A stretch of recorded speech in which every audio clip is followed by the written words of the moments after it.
Was Benjamin Franklin secretly a serial killer? This is one of my favorite historical conspiracy theories, and really the only evidence for it is the 1,200 human bone fragments found at his old house in London.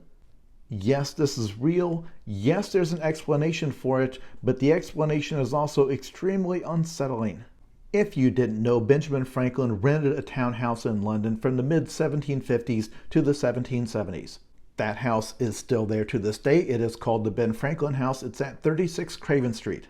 And the reason their website has to explain the bones they found in the basement is because during renovation in 1998, they dug down into a part of the property that would have been the backyard back in the 1700s and found hundreds and hundreds of bones. They think the 1,200 fragments belong to about 15 different individuals, but they believe there's many more. They just dug down in one spot. So why were they there?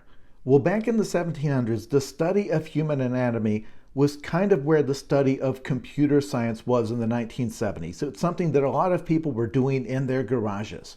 So Ben Franklin actually helped a friend named William Hewson set up an anatomy school in that house.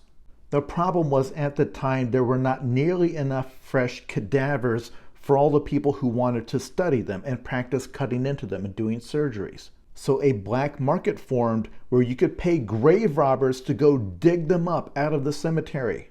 And yes, there were cases of people who went out and just created corpses, if you know what I mean.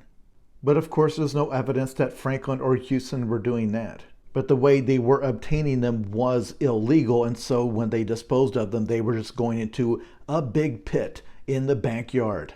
Science is not always pretty. Now, if Ben Franklin did have those kind of impulses, would this have been the perfect cover? Sure. Was Ben Franklin probably fully nude the whole time he was around these dead bodies? Almost certainly.